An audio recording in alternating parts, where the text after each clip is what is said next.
Welcome back to these videos. I'm going to be reading from 1 Peter chapter 3, verses 1 through 6. 1 Peter 3, 1 through 6. Likewise, wives, be subject to your own husbands, so that even if some do not obey the word, they may be won without a word by the conduct of their wives, when they see your respectful and pure conduct. Do not let your adorning be external, the braiding of hair and the putting on of gold jewelry or the clothing you wear, but let your adorning be the hidden person of the heart, with the imperishable beauty of a gentle and quiet spirit, which in God's sight is very precious.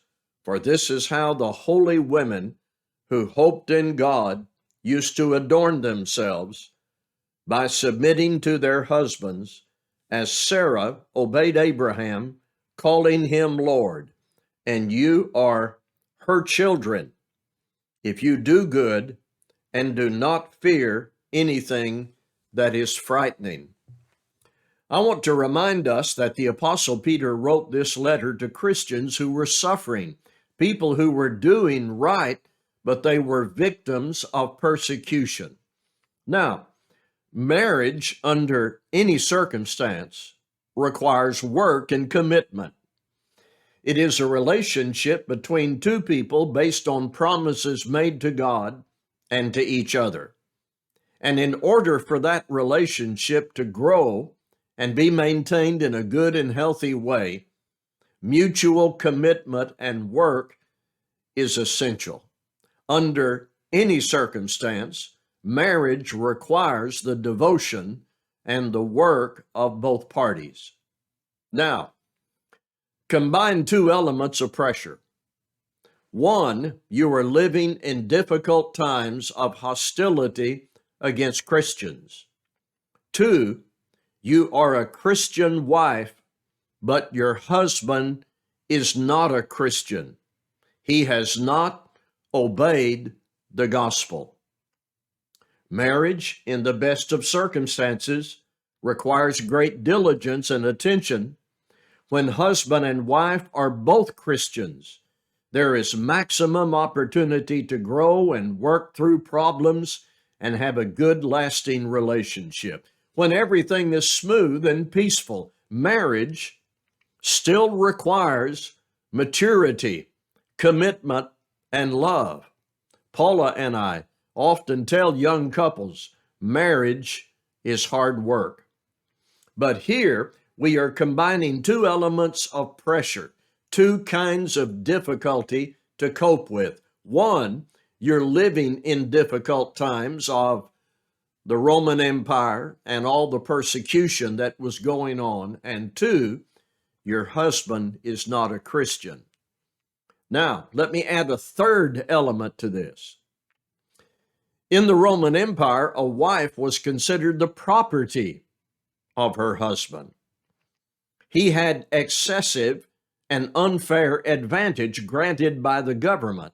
He could beat her without consequence of legal action. He could dismiss her, trade her, restrict her in ways that we find evil and God would consider evil. Sometimes people want to know why in this passage the apostle devotes 6 verses to the wife and 1 verse to the husband. Part of the answer is the wife was under more pressure than the husband, given the brutal circumstances of the Roman Empire. 1 Peter 3, 1 through 6. The chapter begins with the phrase, likewise. In the New American Standard Bible, in the same way. The ESV, New King James, likewise. The NIV, in the same way. Now, to understand this, connect this with what Peter said to domestic workers or servants back in chapter 2 that we studied in a previous video. Look back into chapter 2 for just a minute at verse 18. Servants, be subject to your masters with all respect, not only to the good and gentle, but also to the unjust. The duty of submission must be maintained as a matter of conscience toward God, even though the one you must submit to may be far from perfect. There are kings and rulers who live far short of perfection.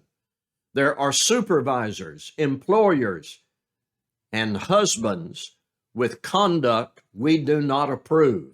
In some cases, very harsh and disagreeable, or cold and silent. Likewise, are in the same way, wives are directed to submit to their husbands, even to those husbands who are disobedient to the word. Here's the New American Standard. In the same way, you wives, be submissive to your own husbands, so that even if any of them are disobedient to the word, they may be won without a word by the behavior of their wives. So, wives have this duty assigned by God to submit to their imperfect husbands. Notice the phrase, even if any of them are disobedient to the word. Your husband's disobedience is no excuse to disrespect him or treat him with contempt. Consider the high purpose assigned here, so that even if some do not obey the word, they may be won without a word by the conduct of their wives. The purpose is not the comfort of the wife, but the salvation of the husband. With respect to your disobedient husband, your respect for him is with a view toward his conversion, his salvation, and that's primary. In the first century, as the gospel was preached, I believe we can assume in many cases, husband and wife would hear the gospel and be converted at the same time. But I think we can also assume there were cases where one would be baptized and the other would not. We know of cases in our modern experience where both husband and wife are Christians, but at some point one falls away from the Lord. There are many cases where in a marriage one spouse takes the Lord more seriously than the other. So the challenge is to keep the marriage and family together, to maintain faithfulness to each other and act as God has directed husbands and wives to act, even when it's difficult and there may be tension. There are many cases most of us have observed where the good conduct of one spouse becomes an influence for good for the other spouse. Clarity. I don't think this means the unbelieving husband is converted only by his wife's conduct. He must hear the gospel like every alien sinner. He must believe in Christ, confess that faith, repent and be baptized, and he will discover all of that when he opens his mind to the word. He must hear words, but the emphasis here is on the influence of the conduct of his wife.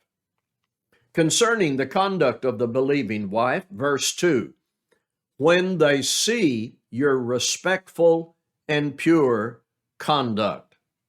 Now, let's continue to stay focused on this believing wife with an unbelieving husband and what God says her duty is, what God says the best approach is. God says the best approach is not to gripe, complain, show disrespect, withhold affection, talk about him negatively to others, walk out, tear the family apart, or anything like that. No, the best approach is good behavior. If the wife, married to a man who is disobedient, really wants to save the soul of her husband, please God, and keep the family intact and have the greatest influence, she must listen to God. And God says the best approach is good behavior. Likewise, wives, be subject to your husbands, so that even if some do not obey the word, they may be won without a word by the conduct of their wives, when they see your respectful and pure conduct. Peter is addressing this instruction to wives married to disobedient husbands. As the passage appears in the New American Standard, twice there is this word behavior. In the English Standard Version, conduct. She has the greatest chance of converting her husband through her good, mature, unselfish behavior. It is not yelling, not a snide little remark, not by disrespect, rather by good behavior. The wife in this circumstance pleases God and enjoys the greatest hope in winning her husband to the Lord. It is understood, based on Matthew 5:32 and Matthew 19:9, that if her husband is guilty of fornication, she has an option she can exercise to divorce him. That's not really under consideration here. In 1 Peter 3:1 and 2, God, through the Apostle Peter, provides instruction to wives married to unbelieving husbands, or those disobedient to the word, it says. Her greatest hope is to maintain her righteous conduct. Two words I want to talk to you about: pure and respectful. Chaste, in some translations, means pure, morally right before God. Respectful means to give honor, to show your conviction of one's worth. Stop and think about what the results would be without chaste and respectful behavior. In the case of a wife married to a husband who is disobedient to the word, if she becomes immoral, if she shows disrespect for her husband, the problem is not solved, it grows worse. Now you have a husband who is disobedient already, and a wife who is immoral and disrespectful, and she too is disobedient. And that becomes a great disaster. And if children are involved, the greatest of disasters. The best approach for the wife in this situation is to continue to be submissive, be chaste and respectful, so that even if her husband is disobedient to the word, he may be won by the behavior of his wife. In verses 3 and 4, Peter expands on this subject of the wife's good behavior. Here it is in the New King James. Your adornment must not be merely external, braiding the hair, wearing gold jewelry, or putting on dresses, but let it be the hidden person of the heart with the imperishable quality of a gentle and quiet spirit, which is precious in the sight of God. In verses 1 and 2, Peter addressed Christian wives about their good behavior, even if their husbands are disobedient. In verses 3 and 4, he takes up a specific component of that good behavior, the underlying component of that good behavior. Adornment must not be merely external, but rather the emphasis on the internal must be present. The hidden person of the heart with imperishable moral qualities and virtues honoring God. If you were to conduct an interview with people just out in the world in general, asking the general public or the man on the street What is a beautiful woman? We know what most of the responses would sound like. You would hear descriptions of physical beauty, facial features, figure, hair arrangement, adornment, jewelry. In the eyes of the world, and through the eyes of carnal men in particular, the emphasis lies on physical beauty, with all the subjective standards having to do with that which is visible. There is something much greater and much higher that ought to have our focus, and that's character. That which is precious in the sight of God. What is far better than physical beauty is spiritual substance, deeper than hair arrangement, of more value than gold jewelry, superior to an elegant dress, a good person inside, with the imperishable quality of a gentle and quiet spirit, which is precious in the sight of God. This defines the behavior of a good woman. This is beauty as God defines it, not as carnal men see it. Clarification.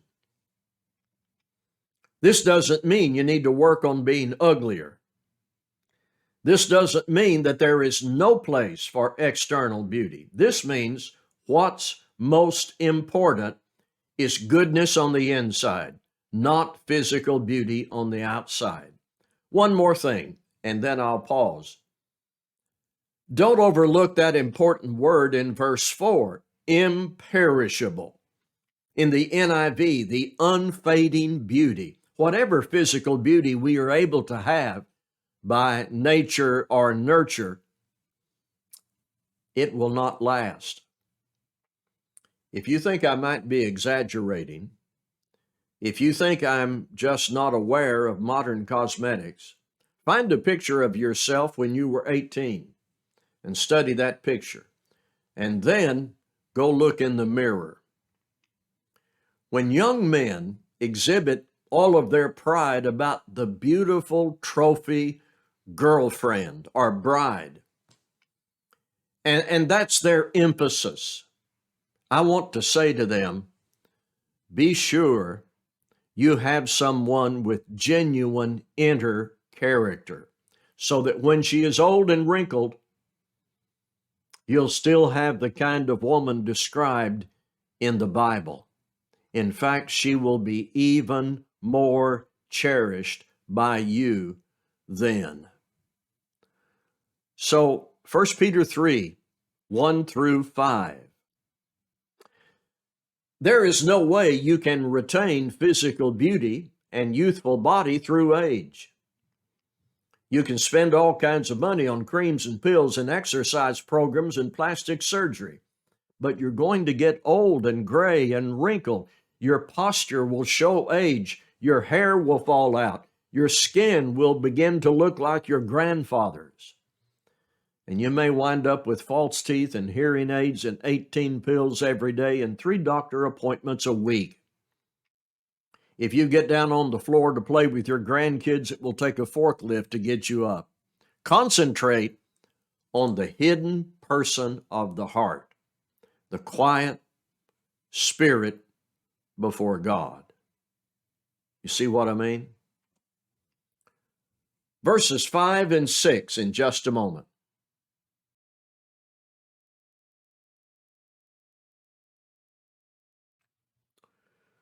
For this is how the holy women who hoped in God used to adorn themselves, by submitting to their own husbands, as Sarah obeyed Abraham, calling him Lord. And you are her children, if you do good and do not fear anything that is frightening. What Peter says to Christian wives is not peculiar or exclusive to the new covenant. God has always expected women to live as described here, chaste, pure, respectful to their husbands, a meek and quiet spirit, holy, living by hope in God, doing what is right. Not only are not out of fear or terror, but out of conscience. What Peter teaches here is not just about the new covenant. It has always been God's desire for women. Sarah is offered as a specific example of a woman who obeyed her husband. She is put before us here as a model. She showed proper respect for Abraham, calling him Lord. Was not just something she said, it was how she lived. Christian women today become children of Sarah or daughters of Sarah when they live as God intends, with the kind of inner character so well described in this passage. Women should do what is right, maintain this chastity and faithfulness, not as provoked by terror, but by good conscience toward God. All right, wives, you can relax now and enjoy the next few minutes while we put the heat on your husbands. Verse 7, likewise, husbands, live with your wives in an understanding way, showing honor to the woman as the weaker vessel, since they are heirs with you of the grace of life, so that your prayers may not be hindered. It is enlightening when you read passages in the New Testament where instruction is given for relationships on earth. All the parties in the relationships are given direction. Masters and slaves, parents and children, elders and members of the flock, wives and husbands. This is because all relationships on earth among humans are reciprocal, never one-sided. So just as wives are given direction, husbands are given direction here and in other New Testament passages. Husbands, we need to listen to this and examine ourselves. Live with your wives in an understanding way. King James, dwell with them according to knowledge. The NIV, be considerate. There was then, and there is today, in some men, a carnal view of headship that virtually amounts to the misuse of women as one's property, and without the love of Ephesians 5 and the understanding of 1 Peter 3. I don't care what a man thinks he knows if he isn't practicing the love God requires of husbands in Ephesians 5, and if he isn't showing the consideration God requires here in 1 Peter 3:7, he's not a good husband. I don't care how much money he makes, how hard he works, how tough he is, how strong he thinks he is.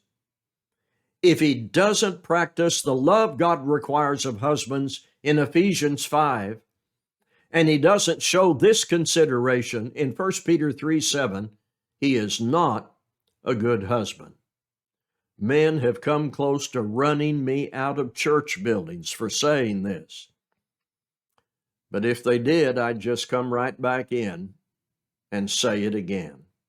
Because my job is to preach the truth about husbands and wives from Ephesians 5 and 1 Peter 3 and everywhere else these relationships are addressed. You cannot just use and abuse people and have the favor of God or the approval of brethren. Of course, men and brethren may look the other way, but God knows when men take advantage, when men mistreat their wives, and when they fail to show the warm consideration required in this verse. Live with your wives in an understanding way. Understand her needs. Understand her individuality. Understand her by listening to her, praying with her, respecting her right to have ideas and the ability to think. Live with your wives in an understanding way. And one factor motivating this gentle and fair treatment is she is someone weaker, according to the New American Standard, or in the King James and New King James, weaker vessel. As a general rule, women are less robust in physical constitution. There is considerable scientific evidence of the physical and psychological difference between male and female. I know many people today want to cancel that, but there's considerable scientific evidence and physical difference and psychological differences between male and female. And the Bible identifies two genders. And while there are exceptions to the rule, women are less robust in physical constitution. A good husband will take this into account. You husbands, in the same way, live with your wives in an understanding way, as with someone weaker, since she is a woman, and show her honor as a fellow heir of the grace of life, so that your prayers will not be hindered. We must not overlook the last part of that, a fellow heir of the grace of life, so that your prayers will not be hindered. This single phrase shows where a marriage can find its greatest strength. If both husband and wife are active recipients of the grace of life, involved in service to the Lord, praying together, there is the greatest potential for joy and strength and permanence in their relationship. Thank you for being a part of this study.